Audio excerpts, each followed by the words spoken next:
आप इस देश को बांटते नहीं हो, आप इस देश को अपने खून पसीने से,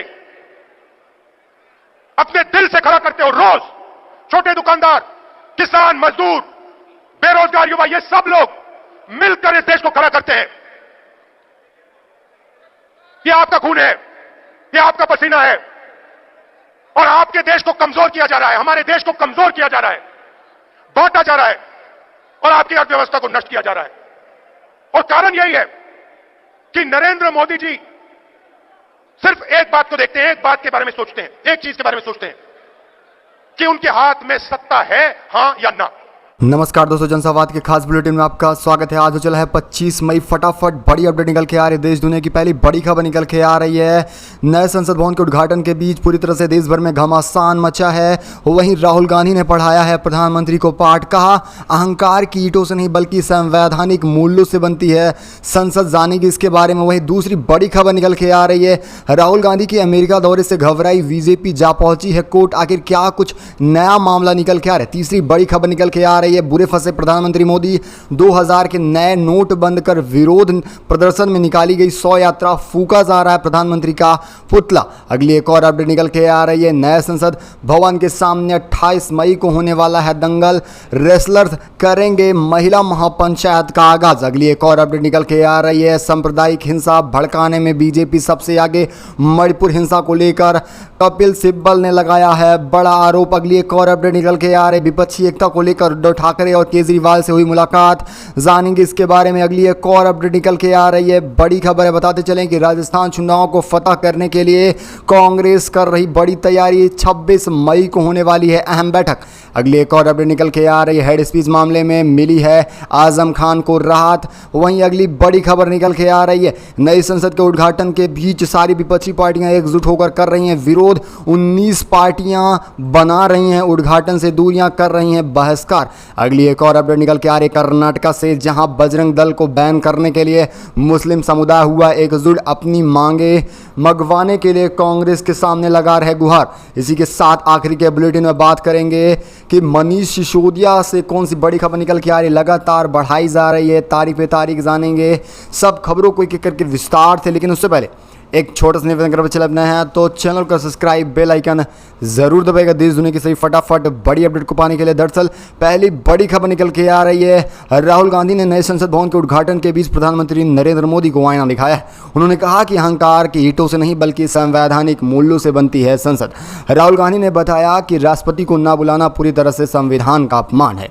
नए संसद भवन के उद्घाटन को लेकर जारी विवाद थमने को नाम नहीं ले रहा है। विपक्षी दलों की मांग है कि संसद भवन का उद्घाटन राष्ट्रपति द्वारा किया जाना चाहिए। लेकिन प्रधानमंत्री नरेंद्र मोदी 28 मई को नए संसद भवन का उद्घाटन करने वाले हैं। इसी वजह से कांग्रेस, टीएमसी सहित 19 विपक्षी पार्टियां एकजुट होकर इसका बहिष्कार कर रही हैं और साथ ही विरोध प्रदर्शन करने का ऐलान की हैं।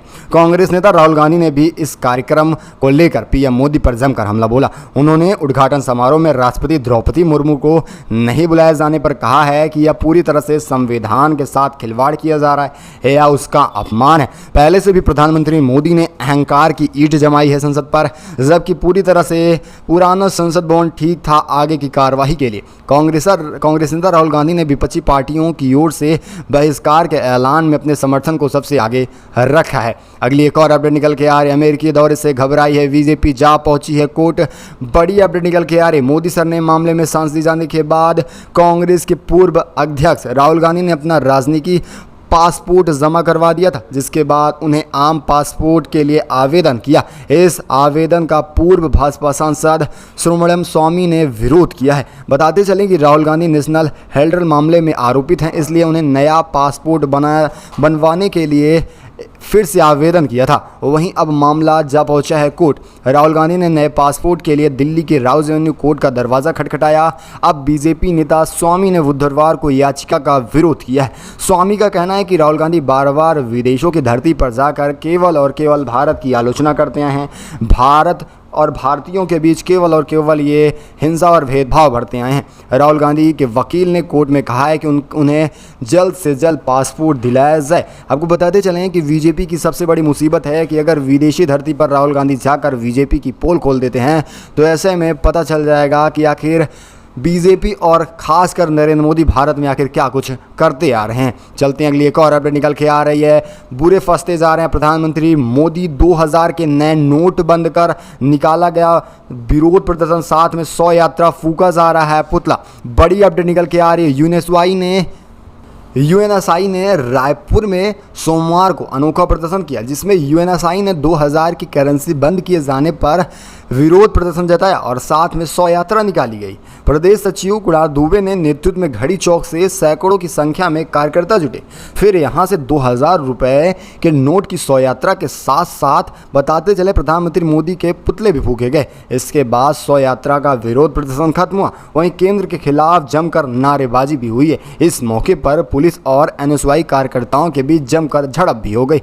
संगठन के प्रदेश सचिव कुणाल दुबे ने बताया कि नरेंद्र मोदी ने 8 नवंबर सन 2016 को जिस तरह से 500,000 के नोट बंद करने का कारण बताया आतंकवाद भ्रष्टाचार के खिलाफ, वहीं इस बार भी वो आतंकवाद और भ्रष्टाचार का दावा ठोक रहे हैं, जबकि ऐसी बातें नहीं है। जबकि केवल और केवल प्रधानमंत्री के हितैषियों का पैसा हजम करने के लिए नए करेंसी पर बैन लगाया गया है। अगली एक और अपडेट निकल के आ रही है। बड़ी खबर है, पहलवानों ने फिर से भरी हुंकार। नए संसद भवन के सामने 28 मई को होगा दंगल। रेसलर करने वाले हैं महिलाओं का महापंचायत। भारतीय कुश्ती संघ के अध्यक्ष बृजभूषण शरण सिंह के खिलाफ देश के नामी पहलवानों का जंतर मंतर पर धरना जारी है। इसी बीच पहलवानों ने 28 मई को नए संसद भवन के सामने महिला महापंचायत करने का फैसला किया है। इसी दिन प्रधानमंत्री नरेंद्र मोदी नए संसद भवन का उद्घाटन करने जा रहे हैं। जहां एक तरफ संसद भवन के उद्घाटन को लेकर घमासान मचा है, वहीं दूसरी तरफ एक बार फिर पहलवानों ने भी अपनी हुंकार भरी है। मंगलवार को ही धरना दे रहे पहलवानों ने न्याय दिलाने की मांग को लेकर जंतर मंतर से इंडिया गेट तक मार्च निकाला था। इस मार्च के बाद पहलवान विनेश फोगाट ने पत्रकारों से बताया कि वो 28 मई को नए संसद भवन के सामने महिला महापंचायत का आयोजन करने जा रही हैं। अगली एक और अपडेट निकल के आ रही है। मणिपुर से बड़ी खबर है। मणिपुर हिंसा को लेकर भड़के हैं कपिल सिब्बल। कहा वायरस है बीजेपी जो सांप्रदायिक हिंसा में और भी तेजी ला रही है। मणिपुर में सोमवार को हिंसा की ताज़ा घटना अब फिर से राज्यसभा सदस्य कपिल सिब्बल ने सोमवार को कहा कि कोरोना वायरस केवल इंसानों के शरीर को प्रभावित करता है, लेकिन सांप्रदायिक हिंसा वाला वायरस राजनीति को प्रभावित करता है और इसी राजनीतिक प्रभावित करने के कारण बीजेपी बार बार अपने ही राज्य में हिंसा करवा रही है। पुलिस अधिकारियों ने बताया कि इम्फाल में एक पूर्व विधायक समेत हथियार बंद 4 लोगों ने सोमवार को अपनी ही दुकानों में आग लगाकर और भी हिंसा भड़काई, जिसके बाद राज्य में एक एक कर हिंसा उठती रही। यानी कि पूरे इम्फाल में लगभग 10 घरों में आग लगाई गई, वहीं 2 दुकानों में भी आग लगा दी गई, यानी आम लोगों के घरों में भी आग लगाई जा रही। वहीं कपिल सिब्बल ने इसके लिए जिम्मेदार केवल और केवल बीजेपी को ठहराया है। अगली एक और अपडेट निकल के आ रही। विपक्षी एकता को लेकर उद्धव ठाकरे और केजरीवाल की मुलाकात। अध्यादेश के खिलाफ कहा समर्थन किया जाए। बड़ी खबर निकल के आ रही। दिल्ली सरकार और एलजी के बीच चल रही खींचातान की खबरें लगातार सुर्खियों में हैं।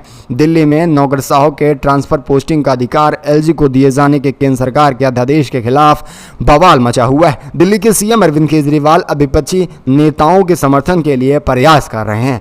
इसी सिलसिले में बुधवार को दिल्ली के सीएम अरविंद केजरीवाल महाराष्ट्र की धरती पर पूर्व मुख्यमंत्री उद्धव ठाकरे से मुलाकात किए हैं। केजरीवाल की मुंबई यात्रा के दौरान पंजाब के सीएम भगवंत मान भी मौजूद रहे। केजरीवाल ने उद्धव ठाकरे से उनके आवास पर जाकर मुलाकात की।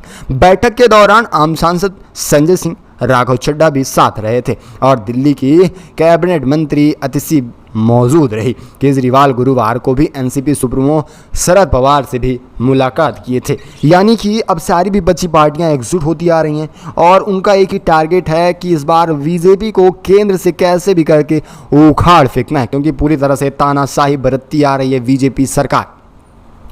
अगली एक और अपडेट निकल के आ रही है। कर्नाटक फतह करने के बाद अब राहुल गांधी का फिर से टारगेट है राजस्थान। जीत को दोहराना चाहेगी कांग्रेस। इसी बीच आपको बताते चलें, राजस्थान चुनाव को लेकर कांग्रेस तैयार। 26 मई को होने वाली है अहम बैठक। कर्नाटक चुनाव में बीजेपी को मात देने के बाद अब कांग्रेस की निगाहें राजस्थान पर हैं।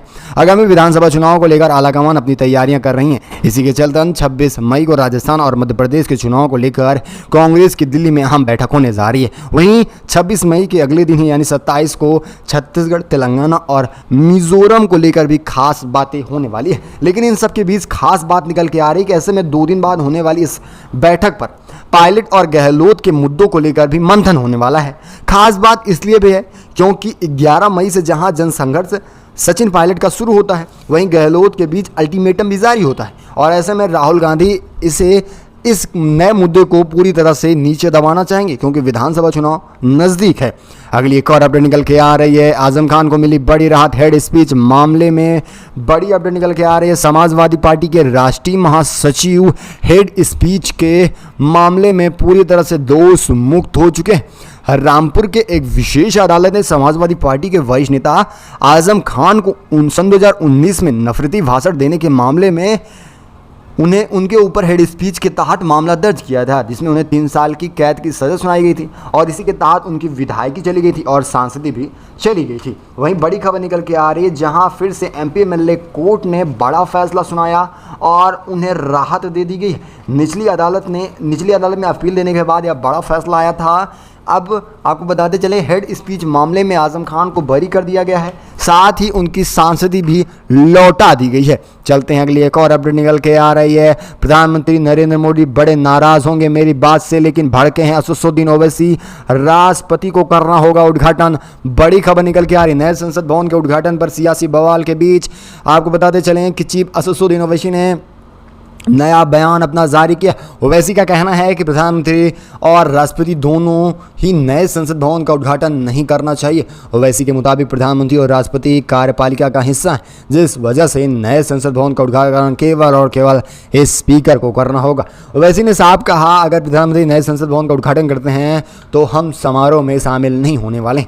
आपको बताते चले, जहाँ 19 राजनीतिक पार्टियाँ लगातार विरोध कर रही हैं, इसी बीच असदुद्दीन की पार्टी AMI ने भी अपना विरोध सामने जायज कर दिया। यानी 19 से बढ़कर राजनीतिक पार्टियां 20 हो चुकी हैं जो बहिष्कार कर रही हैं नए संसद भवन का।